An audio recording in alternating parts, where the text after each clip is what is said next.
Bonjour et bienvenue sur la chaîne YouTube de gunpla-france.fr. Aujourd'hui, un petit kit en simplicité. Ce n'est pas du high grade, ce n'est pas du first grade, c'est du no grade. Voilà, du no grade au 1/144. Donc la même échelle que les high grade ou les real grade. Sauf que c'est un kit beaucoup plus ancien puisque c'est un kit qui date de 2003 et du mois de mai plus précisément. C'est un kit qui est sorti au prix de 400 yens, soit à peu près 3 euros. Et en fait, c'est un kit qui représente un peu les squads qui accompagnent Andrew Waldfield, non, je sais plus si je le prononce correctement ou pas, qui est un peu le chef, alias le tigre du désert, que l'on aperçoit dans la série Gundam Seed. Voilà. Ce kit, il a été ensuite produit au format high grade, donc quelques années plus tard, il me semble, je n'ai plus les dates en tête, mais donc c'est un kit que vous pourrez trouver en version plus récente et donc avec plus moderne dans le sens où il est sûrement plus mobile et on peut sûrement lui donner plus de pose dynamique que ce que vous pourrez faire avec ce kit.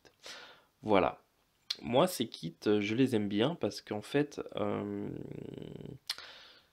pour moi, les gunpla récents qui permettent d'utiliser plusieurs positions, en fait, c'est quelque chose de très utile quand on veut les intégrer dans un diorama, donc les mettre dans des positions bien précises ou des choses comme ça. Mais à la base, je n'oublie pas que ce sont des maquettes. Et pour moi, les maquettes, on les réalise. Et ce qu'on appelle les maquettes statiques, ils ont une position qui est déjà prédéfinie. Donc une fois que la maquette est montée et la maquette est peinte, elle a sa position, on ne peut pas en changer, elle ne bouge pas. Donc moi je suis habitué à ça. Et donc c'est vrai que mes gunpla, une fois donc qu'ils soient articulés ou non, une fois qu'ils sont peints et ils sont dans une certaine position dans la vitrine et après je n'y touche plus. Voilà, je ne vais pas aller changer de position toutes les 2 semaines ou aller jouer avec ou quoi que ce soit.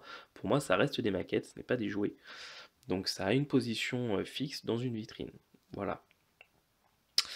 Et c'est exactement ce qu'on retrouve avec ces kits. Donc ces kits peuvent paraître vraiment très anciens et donc très limités puisqu'ils n'ont pas à proprement parler de mobilité. Par exemple, les bras sont en un seul bloc, vous avez quasiment pas de polycap, vous pouvez presque pas les bouger. Mais c'est des kits sur lesquels on peut vraiment s'amuser quand il s'agit du travail de peinture, de faire des choses, ne serait-ce que pour s'entraîner lorsqu'on veut débuter par exemple avec un aérographe. C'est des kits qui sont vraiment très utiles et c'est des kits qui sont vraiment pas chers, donc c'est vraiment quelque chose qui est assez sympathique. Voilà. En tout cas, moi j'aime beaucoup ce genre de kit. Et je pense que je vais vous en montrer quelques-uns dans les semaines à venir, parce qu'en ce moment j'ai plus envie de faire ça que des kits un peu plus récents. Voilà. Alors, ce kit en question, donc vous voyez, la boîte n'est pas très grande, mais la boîte n'est pas très remplie non plus. Voilà. Donc on a quand même une image que moi je trouve assez sympathique, en tout cas qui me donne envie de réaliser le kit. Ici sur le côté nous avons des images des autres kits de la série, donc là en l'occurrence le numéro 6, le numéro 7, le numéro 8. Donc là nous sommes en ce qui concerne sur le numéro 10, voilà. Ici voilà, nous avons le numéro du kit, son échelle, le fait que ça soit un kit qui vient de la série Gundam Seed. Ici nous retrouvons une photo du modèle monté et peint de face, puis de dos. Ici, on peut s'apercevoir le modèle avec les stickers et les grappes qui sont présentes dans la boîte. Voilà. Ici, on retrouve les mêmes choses. Et on a fait le tour. Voilà. Maintenant, on va voir ce qu'il y a à l'intérieur de ce kit.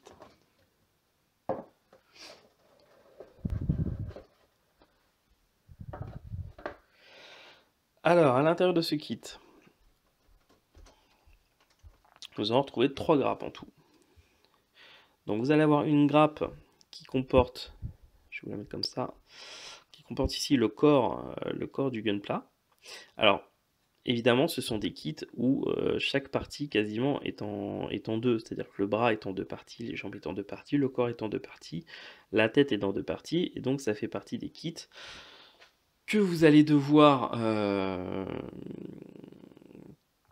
coller, puis faire disparaître les lignes de structure si vous en avez envie. Après, Voilà, vous allez avoir deux discours. Il y a ceux qui sont limite extrémistes sur le sujet, il faut pas qu'on voie des lignes de structure, ça fait pas beau, etc., etc.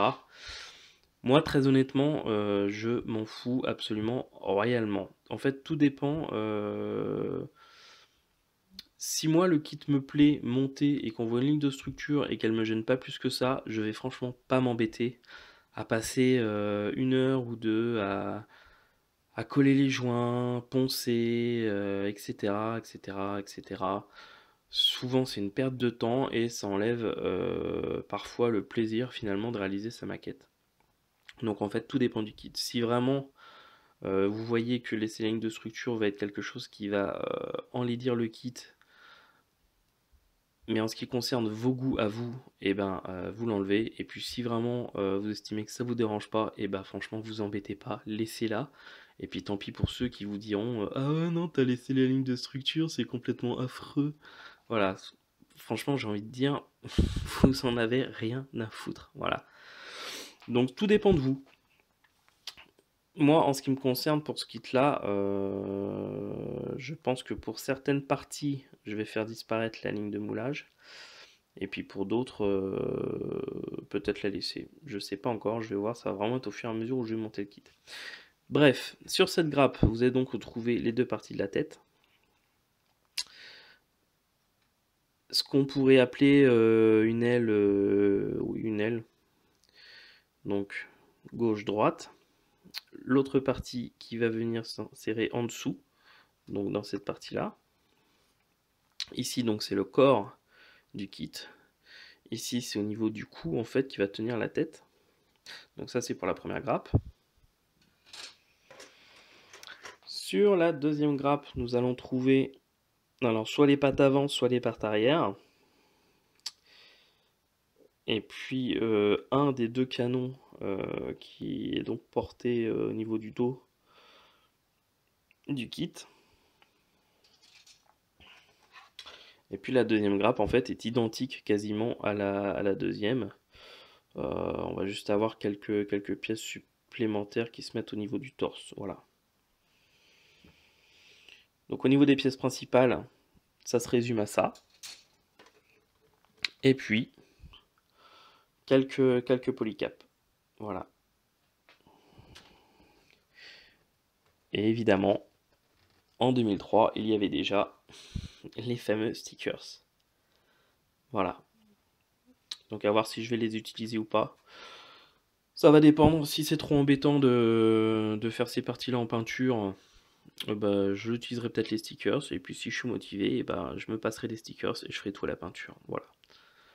Ce qui est sûr, c'est que ceux-là, en tout cas, je ne vais pas les utiliser car je les trouve vraiment horribles. Celui-là pour le Mono Eyes, je pense qu'il y a moyen de faire mieux. Et les parties en jaune, je sais pas encore. Il faut vraiment que je fasse le montage à blanc pour m'en rendre compte. Et puis, la notice. Voilà. La notice, en fait, est à l'intérieur de la boîte. Donc, économie totale. Bon, de toute façon, vous avez vu, il n'y a pas beaucoup de pièces, il n'y a pas grand-chose à monter, il n'y a vraiment aucune difficulté. Donc, ce genre de notice est suffisante. Et au niveau de la peinture, je crois que ceci, si je ne dis pas de bêtises, est le guide couleur. Car oui, un kit de 2003, vous vous doutez bien que vous n'allez pas avoir le guide des couleurs en anglais. Voilà, tout est en japonais. Donc, bah, débrouillez-vous, hein. Heureusement pour moi, ce kit, en fait, la version HG.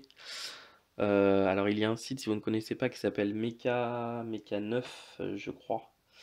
Et c'est un site en fait où vous pouvez retrouver la traduction des guides couleurs de, alors pas tous les kits, mais un très très grand nombre avant que Bandai ne traduise systématiquement les guides couleurs en anglais et en japonais.